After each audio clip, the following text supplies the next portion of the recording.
हाय game changers. दोस्तों, इंसान गलतियों से भरा पड़ा है। माजी में इंसान ने बहुत सी ऐसी गलतियां की जिन्हें दुरुस्त नहीं किया जा सकता और आज उसका खामियाजा पूरी दुनिया को भुगतना पड़ रहा है। इंसान की इन गलतियों में से सबसे बड़ी गलती एटम बम बनाने की थी।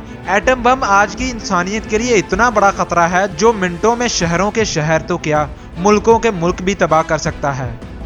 कहते हैं जितनी बड़ी इंसान गलती करता है उतना ही बड़ा उसके पास आगे जाने का मौका भी होता है। इसकी मिसाल जापान से ले लीजिए। 7 दिसंबर 1941 को जापान ने अमेरिका के फौजी अड्डे पर जंगी तैयारों से हमला कर दिया और अमेरिका के उस हवाई अड्डे को पूरी तरह से बर्बाद कर दिया। हालांकि उस वक्त जापान और अमेरिका एक दूसरे के बराह रास्त दुश्मन भी नहीं थे, मगर फिर भी जापान ने अमेरिका पर हमला किया और इन दोनों की बराह रास्त जंग शुरू हो गई।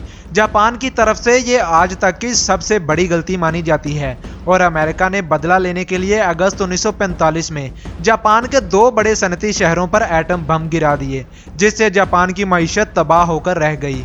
जापान दुनिया के पसमानदा तरीन मुल्कों में शुमार होने लगा। जापान में कोई कारोबार बाकी ना रहा और ये जापान की तारीख के बदतरीन हालात माने जाते थे।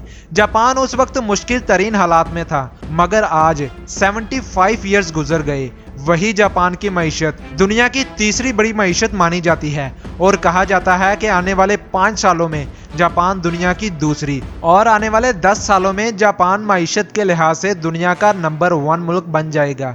और जिस मुल्क की मईशत जितनी ज्यादा मजबूत होती है वो उतना ही ताकतवर और तरक्की याफ्ता मुल्क माना जाता है। जापान आज दुनिया की तेजी से तरक्की करते हुए मुल्कों की लिस्ट में भी आ चुका है। दोस्तों, जापान जैसे मुल्क से हम क्या सीख सकते हैं? जापान ने एक गलती के बाद दूसरी गलती नहीं की। इसने नए हालात को कबूल करते हुए इससे लड़ने की बजाय तरक्की का रास्ता इख्तियार किया। जापान की इस अक्लमंदी ने इसके लिए नए अजीम तरीन रास्तों को खोल कर रख दिया।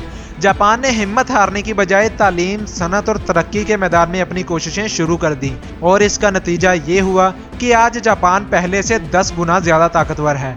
दोस्तों, हर नाकामी के बाद एक नई कामयाबी का इम्कान इंसान में मौजूद रहता है। बस इंसान को चाहिए ये कि वो नाकामी का मातम करते हुए वक्त ज़ाया करने की बजाय दोबारा से अपनी कोशिशों को शुरू करे और अपनी मंजिल की जानिब बढ़ता जाए।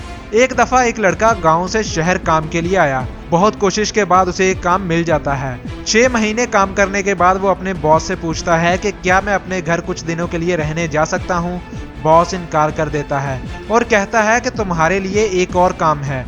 अगर तुमने उसे 2 महीने के अंदर अंदर कर लिया तो फिर तुम कुछ दिनों के लिए अपने गांव जा सकते हो। लड़का बॉस से काम के लिए पूछता है और बॉस उसके जिम्मे शहर में एक बेहतरीन घर ढूंढकर खरीदने के लिए कहता है और उसके लिए उसे 2 महीने का वक्त देता है। लड़का शहर में बहुत से घरों में विजिट करता है और एक घर उसे पसंद आ जाता है जिसे वो 10 दिनों के अंदर अंदर खरीद लेता है और बॉस से जाकर कहता है कि सर, मुझे एक घर पसंद आया है और मैंने उसे आपके लिए खरीद लिया है। बॉस कहता है कि सिर्फ 10 दिनों के अंदर ही तुमने घर को खरीद लिया, जबकि मैंने तुम्हें 2 महीने का वक्त दिया था। लड़का कहता है कि सर, मुझे ये घर सबसे अच्छा लगा और मैंने इसे खरीद लिया। बॉस कहता है कि ठीक है। लड़का पूछता है कि सर, क्या अब मैं घर जा सकता हूँ? बॉस बोलता है नहीं, क्योंकि जो ये घर तुमने खरीदा है इसे तुम रख लो और अपनी फैमिली को गाँव से शहर बुला लो। लड़का हैरान रह जाता है और कहता है कि सर, अगर आप ये घर मेरे लिए ही खरीद रहे थे तो पहले बता देते, मैं इससे भी बेहतर घर खरीद सकता था। बॉस बोला कि मैंने तुम्हें 2 महीने का वक्त दिया था ताकि तुम एक अच्छा सा घर खरीद सको, मगर जल्दबाजी तुमने ही की और नुकसान भी तुम्हारा ही हुआ। दोस्तों, हमारी आज की जिंदगी में भी कुछ ऐसा ही है। दरअसल इस कहानी में बॉस हमारी हकीकत की जिंदगी में वक्त होता है और हमेशा जब वक्त हाथ से निकल जाता है तब हम कहते हैं कि अगर मुझे पता होता तो मैं और अच्छा कर लेता। इसलिए दोस्तों, अपनी आज की जिंदगी में आप जिस मकसद पर काम कर रहे हो उस पर पूरी लगन और मेहनत से काम करो, क्योंकि हो सकता है कि ये मकसद आपकी आने वाली जिंदगी को बदल कर रख दे।